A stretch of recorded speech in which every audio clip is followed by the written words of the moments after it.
YouTube, what's good with you guys? Ganani back here with another video, and today we'll be doing an NFC East breakdown where I break down the entire NFC East. I did a 4-part series on TikTok for these teams, breaking down each team's individual games throughout the season, all 17 games, and how their record will end up looking at the end of the year. So let's hop right into how those matchups ended up being, what each record is, and where they finish in the division. So here's how each one ended up. The Eagles will be 14-3, the Commanders will be 11-6, and the Cowboys will be 10-7. Along with the Giants being in last place at 4-13. So overall, a very, very competitive division.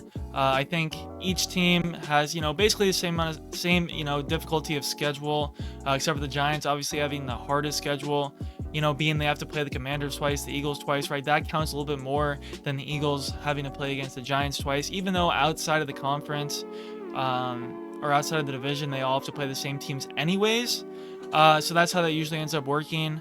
So we're going to start off with the Eagles, break down their free agency moves along with their draft picks, and do the same for each one, and kind of give them more, long form explanation of why each team's going to be as good as they are, and then also give you an idea of everything that each team has done. So starting off with the Eagles, they got Azeez Ojulari, which I think is a good move for them. Pretty good pickup there. Kylan Granson for tight end, Charlie Hewlett, nothing crazy. Long snapper Patrick Johnson, Avery Williams, Adoree Jackson, pretty decent pickup there. Harrison Bryant, Uche is actually a really underrated pickup, I would say. AJ Dillon, we haven't really seen him play in a while. Nothing special there. Zach Bond, they re-signed him. Pretty good. Obviously, Zach Bond, a good re-sign right there, who had arguably the best linebacker season in the NFL this past year. So these are some of the moves the Eagles made as far as their offseason moves. Nothing special, but they already are coming off having arguably the best roster in the entire NFL, so not much needed to be done there. But I think their draft is really where they crushed it, so let's hop into those draft picks. Of course, they had the last pick, actually second to last pick of the draft for this year, where they took Jahad Campbell, a linebacker from Alabama. A really, really good pick, I would have to say. I really like this pick. Someone who fell in the draft due to injury and stuff like that from college. So overall, I still think this is a really, really good pickup. They take guys who have big, high ceilings, who fall due to concerns outside of the actual play on the field, and then end up being like some of the best players in the NFL because of that. They hit on talent. Howie Roseman is really, really good at what he does, and that's why this team ends up being, in playoff contention and Super Bowl contention every single year. They've won 2 Super Bowls in the past 10 years, because I think 2019 was their other one, so it's not exactly in 5 years, right? And then Andrew Makuba, I think, is another really underrated pickup for them. I think a really nice pickup there in the second round for the Eagles. Someone who can take over that safety position depending on, with Gardner Johnson gone, Darius Slay gone. They have 2 young guys like Quinyon Mitchell and Cooper DeJean, obviously, right here. So these are all really, really underrated signings, I would say. Guys who fell farther in the draft than people probably expected. And outside of the top 2 picks, nothing really catches my eye. But some really, really good moves, keeping the team young, getting guys who don't need to be good right away, right? Well, that's why the injuries don't matter fully for the Eagles compared to other teams, right? They're coming off of having the best roster, haven't really lost much, haven't had to replace much. So you can take a chance on guys who can take time to heal and develop. So really, really good stuff here from the Eagles. I like this a lot. Now our next team, our team who probably made the best moves in free agency outside of the draft, Jeremy McNichols at running back, obviously. Someone that's okay. They still really need some running back help, so I think that's not going to do much for them. Javon Kinlaw, I think, is a nice pickup from them. Something that they needed to beef up on the defense was their defensive line and their defense overall. Will Harris, someone who's, okay. Bobby Wagner, they re-signed him. Pretty good deal there. Zach Ertz re-signed. Pretty good deal again on the older side. So if he'll have as good of a year as he did last year, maybe, right? We don't know. It's yet to be seen. But he turns 35 this season. So something I think that needed to be done, but how it will happen from year to year and how good he'll look is yet to be seen. But someone that Jaden relied on those 3rd downs, 4th down conversion plays, someone he could rely on, which was huge for him this year and why he had as much success as he did. And then they re-signed some more guys. Eddie Goldman, Bears legend. got him for the Falcons. Probably not going to do much. Jonathan Jones, I think, is a pretty sneaky pickup right here. Someone I haven't heard discussed much, but I think could have some pretty decent production.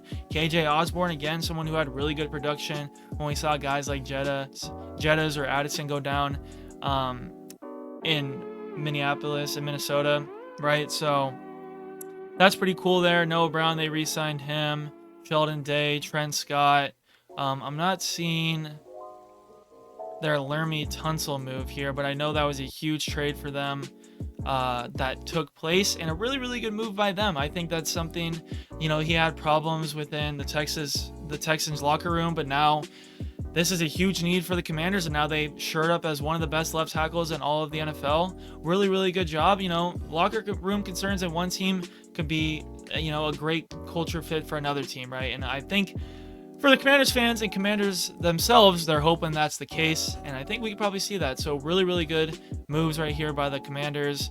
Then their pickups, of course, Josh Connolly Jr., again, addressing a need that they needed, right? Their offensive line, shoring that up. Taking an offensive tackle with your first round pick is a really, really good idea. Usually has a high hit rate there. Trey Amos, a corner from Ole Miss, someone I think that can be pretty good for them. Someone who has the height, was more of a zone guy, it looks like. But overall, some depth there. Someone who can, develop and become better with Marshawn Lattimore not having the production he once had. So these are all things to bear in mind when thinking about the Commanders and why they made the certain moves they did. Picking later in each round because of how well they did last year, is obviously going to hurt how good you could possibly get there. But I think taking BPA and also drafting positional need at the same time is pretty good. And I think that's what they did with their first two picks. Moving on to the Cowboys, they got Osa Odighizuwa, a pretty good re-sign right there. They added him 4-year extension. Solomon Thomas, another pretty sneaky one. They re-signed Kavontae Turpin. Pretty cool there. They got Javonte Williams, someone who underproduced. It's also a position of need for the Cowboys. So pretty sneaky there. Miles Sanders, right? Just getting the vet running backs who haven't produced anywhere else really since their peak, right? Well, that's more Miles Sanders, right? Javonte's been on the Broncos his whole career. So they're hoping that one of these guys can maybe turn their career around from where it's been at a position that they really need. Paris Campbell, okay. The Pickens move is obviously the most notable. It looks like they don't have trades in here as far as, their different moves they've made. But really, really good stuff. I think Pickens will be a huge factor for the Cowboys, someone who they can rely on at the receiver position, has reliable hands, has pretty good deep threat ability, and you can kind of throw the ball up deep too, right? CD has that in him, but that's not really what he's known for. So adding that threat with Dak coming back, the Cowboys could be really sneaky, and I think 10-7 is more of a ceiling or more of a floor pick for me than a ceiling pick when I was going through their season, because that defense is really what stands out to me as a potential threat/deficit to their team this coming year, and what could cause them to lose more games than you might expect from looking at their offense and what they're gaining/getting back, right? As far as their draft picks, Tyler Booker, the guard, this was one of the things I talked about on my TikTok. I think it's something that they needed, obviously, but at the same time, it was a reach. Someone who was projected to go more towards the end of the first round/the second round, and taking a guard this high in the draft really doesn't have that high of a hit rate / you don't see it that much, right? So, but overall, I think he could be pretty good. Someone who has some good aura farm clips you see from him when he talks about how he's out there to go after a guy rep after rep, and he wants to make their life hell. Like it's a kid's game and people play it because they love it, but he's going to make sure the guy lining up across from him hates it, right?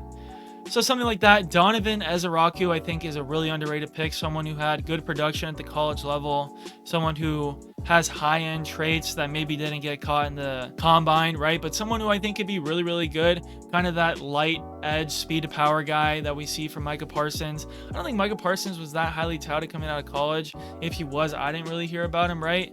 But someone who obviously is a top 2, top 3 pass rusher in the NFL. So you could see... Hopefully you could see something like that if you're a Cowboys fan. That's kind of what you're looking for from Ezeraku. As a Bears fan and at a position of need here, and he was available when we picked, I was hoping we would get him, but we didn't, right? So that was something to keep in mind. Siobhan Revelle Jr., okay, right? Jaden Blue. Texas running backs usually have a pretty good hit rate in recent years. Someone that maybe Didn't have the best production you've ever seen in college, but I think Texas running backs have a decent chance of working out, especially recently, like I said. So we'll see if he gets to see some playtime this year and how he looks. But I think he could come along and actually be a pretty good producer for the Cowboys. Moving on to the Giants, Greg Van Roten, I think, is a good guard pickup for them, of course. Stone Forsythe, I think, could be a sneaky move for them right there at the tackle position. Chauncey Golson, someone who was a contributor for that Buccaneers Super Bowl team. Javon Holland, another vet at the safety position. You know, they lost McKinney, of course, last year. So getting some help there at the safety position, I think, will be cool and good for them. Darius Slayton, they re-signed him, mid. Paulson Adebo, I think, could be a good pickup for them. They obviously have Deontay Banks, someone who has a little bit of effort issues, but has some high-end talent, of course, right? So that's what I see from them.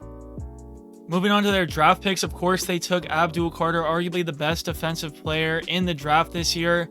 Someone who you compare to Micah Parsons because of the number he wore, the school he went to, kind of the ability he has. But I think his play style is a little bit different. Someone who has good speed around the edge and around the end of the guy, around the end of the offensive line, and can produce really, really well, right? And I think he's now getting paired with arguably one of the scariest defensive line groups in all of the NFL. And I think he can have a really, really good rookie year.